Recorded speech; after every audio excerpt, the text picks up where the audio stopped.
Shu yerdamiz hammamiz, akalar. Nima degan ovqat qilyapsiz? Shpor bu.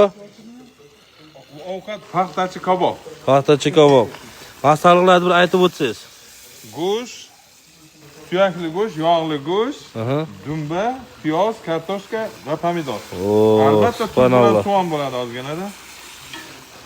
Xudo xohlasa soat 5 bo'ldi, ulguramizmi iftorgacha? To'g'ri bu. Alloh xohlasa vaqtida bo'ladi. Bo'ldi. Qani kartoshkalarni ko'rsatib o'taman. Ana chiroyli kartoshkalar.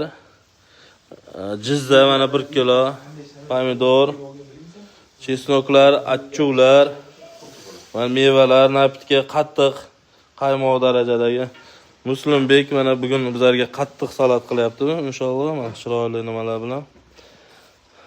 Endi qiroli Temurbek va Nurbek aka. Mana, va o'zimda ham olib qo'yaman.